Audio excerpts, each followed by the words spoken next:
But hopefully you walk away with a little bit of everything from every role model. You know what? Everyone walks away with what they need to take out of it. And so for our next role model tonight, a very close friend to myself and to Lauren, my wife. Actually, she married Lauren and me. Actually, she married Lauren and me twice, as a matter of fact, because the first time it didn't work out. We come back from our honeymoon only to find out.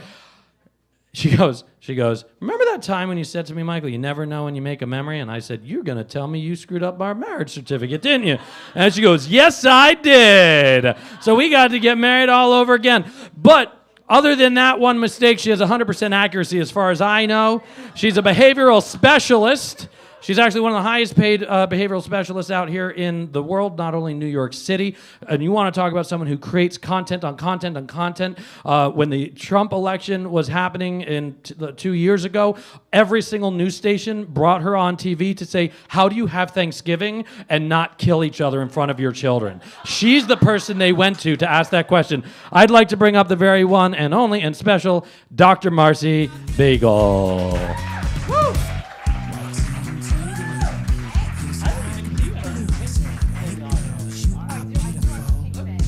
I saw her earlier. Your ode to Valentine's Day is the pink thing there. Yeah. I like it. Here you go. Thanks. I'm a little short, so I'm going to do that. So, hi. Yeah, I did screw up their marriage. But I came first because they told me they were engaged, and they're like, we're going to get married. And I went, I want to marry you! And they said, okay. We didn't have a choice. Well, right, because I'm good at making myself come first. And we're gonna start there. So that was a really good adventure. I'll tell you that story another night, not tonight, because I didn't put it in. Had I known he was starting with it, I would have started there. But I was thinking more about the journey of how I learned to put myself first, to come first, which brought me back to middle school. Do you remember middle school dances, which was the first time, right? Do you remember this? The first time you were allowed to have a party without your parents there. And it was at school, so there were really no adults. And it was weird because you were in the cafeteria and all of the tables and chairs were pushed against the wall. But it was supposed to be fun and it was dark and there was a DJ and weird lights happening. So it was really confusing.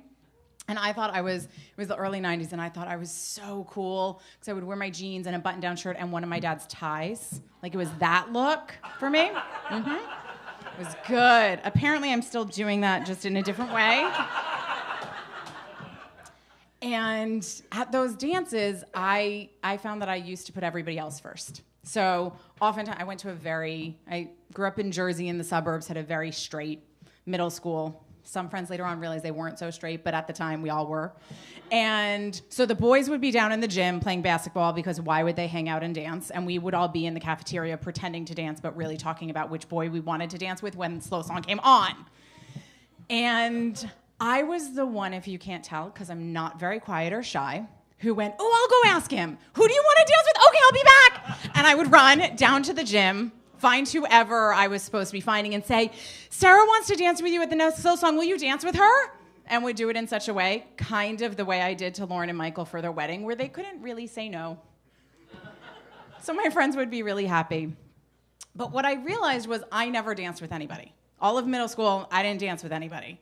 I liked setting everybody else up. I'd run back and forth. The slow song would come on, and I'd run down to the gym, and I'd get the guys and be like, it's time, let's go! And we would all run down to the cafeteria, and then I would stand back and watch all my friends dance with people and be really proud of myself. But I didn't put myself out there. And I didn't like anybody because that would be scary and hard and vulnerable and all of those things. And my friends who also felt that way, who were scared and vulnerable, it was okay because they had to tell me, and I went and talked to the boys. But they didn't have to actually do the work. I did it. And I was okay as long as I was doing it for them. But doing it for me wasn't something I was willing to do.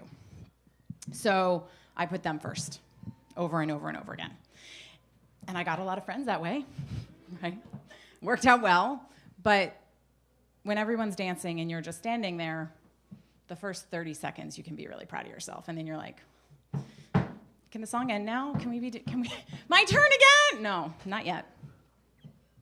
And I kind of kept that pattern for a while. And I can picture in college, there was this bar, and if I remember correctly, it was called Mr. Smith's. And we would go there every Friday night. And upstairs was an Irish pub. And downstairs, it turned into a nightclub. I don't know how that combination worked out well, but it totally did, right? So we would sing all of the weird country songs with some old guy playing a guitar and drink. And I had this amazing velvet leopard print cowboy hat. And I looked for a picture for you guys, and I couldn't find one, but I promise in my parents' basement there's one there, and I will find it. And we would go there. And freshman year of college, there'd be someone, and I went to college in DC, so you pick a division of the military, and we got to hang out with them, which was really pretty, right? Talk about the pretty guys who are buff. They were just all there. So we would sit, and we'd be singing, and we'd be drinking, and my friends would go, "He's dreamy," and I'd be like, "I'll be right back. My friend thinks you're cute. You should come have a drink with us." And sometimes they would come, but what started to happen was they used to say, "Well, I think you should sit down and talk to us." And I went, "Oh, but my friend, she thinks you're cute." "Yeah, but I think you're cute because you came to talk to me." "Oh. Why, thank you." And, "Well, wait, no, my friend. And I was very careful to not sit down because I liked my friends. And if I sat down, I'd lose them for sure.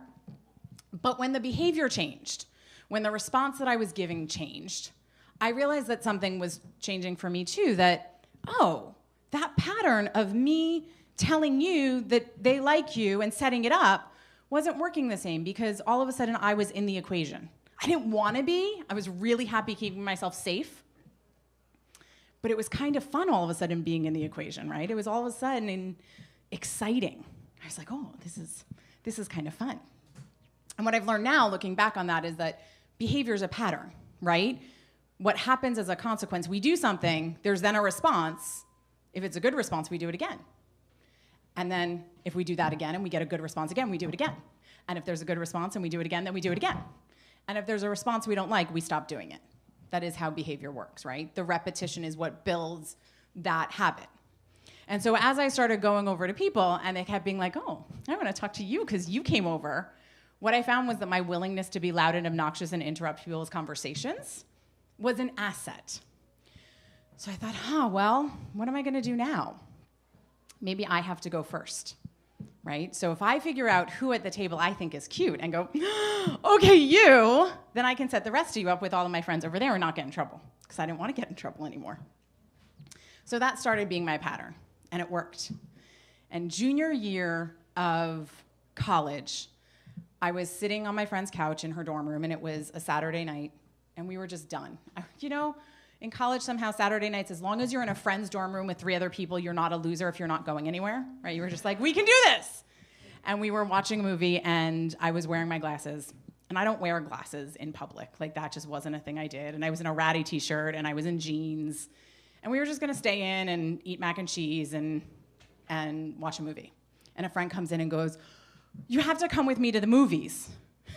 We looked at each other and went, "Nope, we don't have to do that. She goes, no, I'm meeting this guy and his friends, and he's in the Coast Guard, so you guys should come." And I went, "Nope, we're just not having it."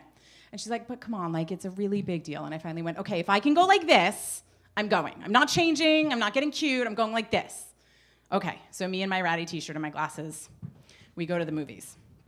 And somehow I end up, after the movie, we went to dinner with these guys, then we went back to one of their houses to hang up. You know those nights where everything just keeps unfolding?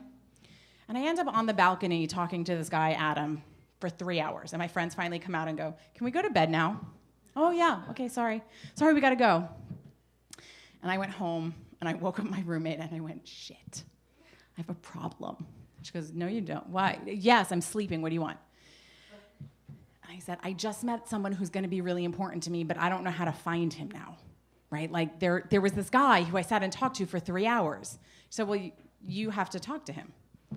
This was before Facebook. This was before Instagram. Like, I couldn't just look him up and be like, "Jackie's friend, Adam, where can I find you?" I was like, turns out he was the guy we were going to meet. It was, my friend was like, "We're going to meet this guy and his friends." This was the guy.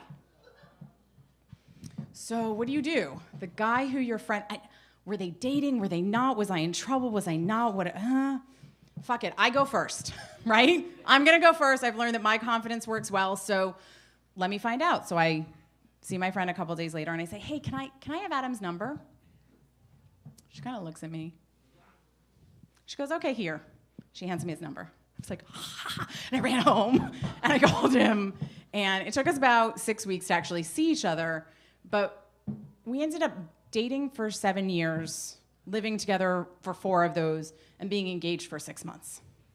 Turns out he was not the person to spend the rest of my life with, but he was a person to teach me so much about life and so much about who I was. And I was with him from when I was 20 to when I was 27, like this huge piece of me growing up.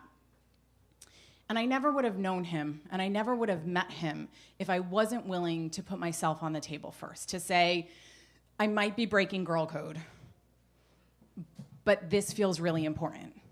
And she can say no, she cannot give me that number. And so I did, and it paid off. And what I learned in that process, and what I learned through my relationship with him, and what I've learned since then, is that the things behaviorally that we do that feel good, we keep doing. So learning that being bold and confident and loud and sometimes slightly obnoxious in a really cute way, it's my charm, pays off for me. And it's what I love about me. So now I am that person who, if I think you're amazing, I will just tell you you're amazing. And if I think you're great, I'm going to tell you you're great. And if I think there's something fantastic you're doing, I'm going to tell you that there's something fantastic you're doing, because it makes me happy, not to make you happy, right? So I'm no longer the person who has to set up 2 of my friends in order to have you be my friend. I know that you're going to be my friend because I want to be your friend, because I'm really fucking cool, right? And not cool like cool, but like I'm a good friend. But what I also learned is that behaviorally, what I do is that I can teach you how to go be willing to ask the person to dance with you. So rather than in 7th grade, me being the person who does it for you, what if we go do it together? And just like I've learned to do it for myself, I can teach you how to do it. And that to me is the coolest thing, right? And I've actually built a career out of it. Not in dating, which might have been fun, right? But I didn't become a matchmaker. But I get to spend my days every day teaching parents how to do things differently with their kids. And with those people who are my friends, they know that I will teach them how to do things differently, sometimes kicking and screaming. But if they ask, I will give them that advice about how to do it differently from my perspective. And I do all of it not to have friendships or not to feel love from somebody else, but because I love doing that. It makes me so happy to get up every day and help somebody else live a better life. That fills me up. So that's what I do.